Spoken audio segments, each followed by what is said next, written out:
Blagojevich's indictment. Many are trying to clean up Illinois politics. On this morning City Desk, Patrick Collins sits down with NBC5's political editor Carol Marine to talk about it.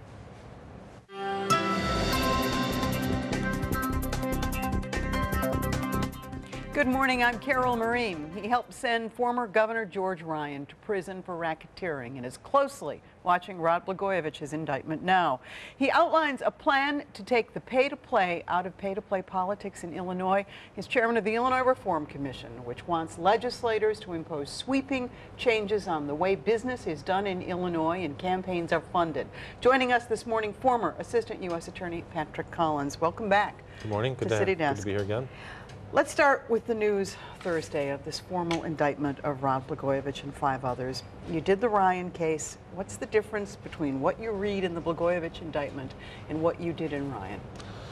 I think the depth and the breadth of the Blagojevich indictment, I think he took it up a notch or 2 or 3. You know, structurally the indictment sort of reads the same in the sense that it started right when Ryan got in, ended when he got out.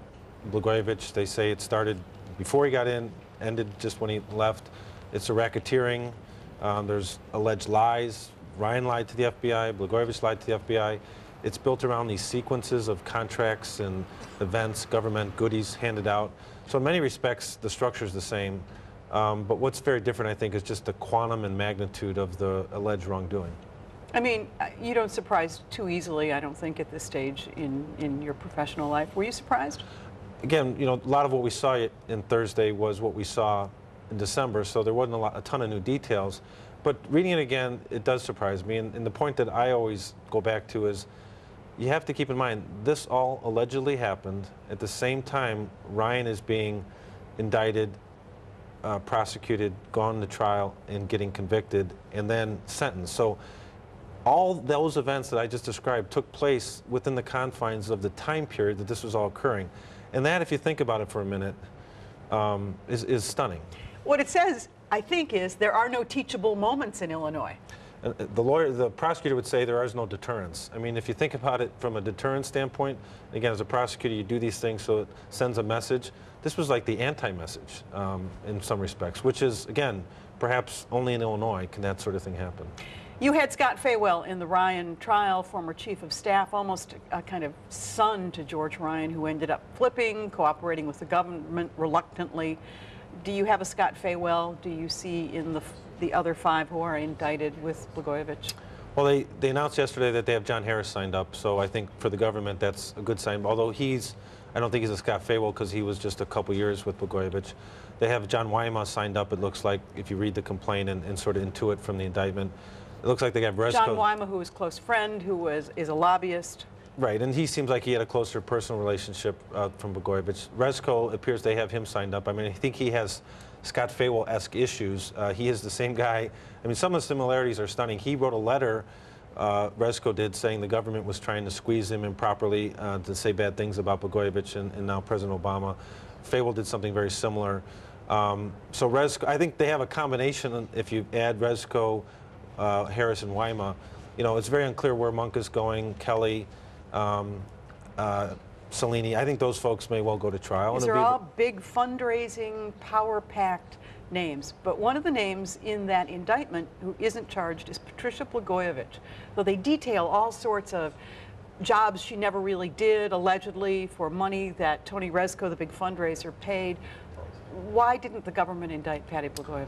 Again, I don't know, obviously, specifically why they didn't. My assessment, based on the public evidence, is that they probably could have, but I think they thought that it would have been perceived as overreaching.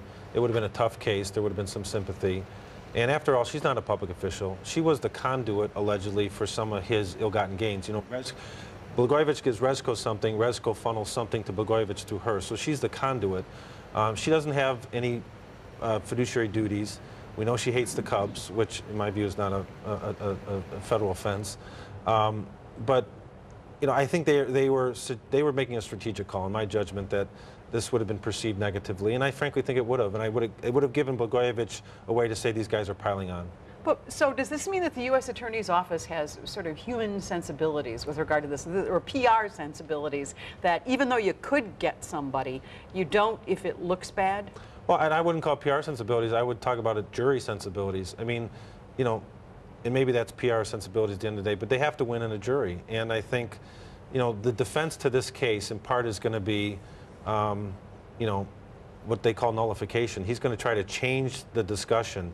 The government, you know, overbearing government is a defense that people throw out there. I mean, in the Ryan case, Dan Webb did a cross-examination that seemed like it went on for weeks to Scott Fable about how we were trying to send him around the prison system to make him crack. To beat him up. Right, and I think those are, I mean, Dan Webb went through that because he thought that an overbearing government is something that would resonate, at least with some juries, and it does. And so I think the government, and this is just my opinion, they could certainly indict her tomorrow. They're not on any clock. But my judgment is they've made a strategic assessment. It's not the right thing to do. And when we talk about the government, when they announced the criminal complaint, had all guns blazing, had the FBI out there, had Pat Fitzgerald saying that Lincoln would be rolling over in his grave if he saw this. This time we get the indictment by email, quietly, no interviews. What's that about? I think that was a reaction to what happened on December 9th. Fitzgerald took some heat. He probably said too much.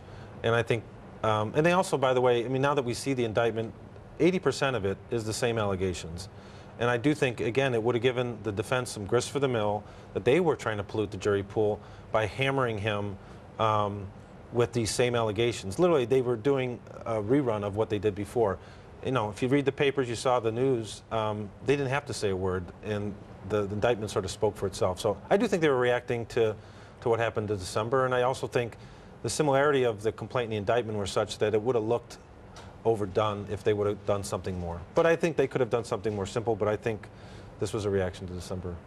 We'll go to talk about more of those teachable moments in a minute and your proposals as you head this reform commission and it goes to the legislature. Patrick Collins will return on City Desk. We'll be back in just a minute.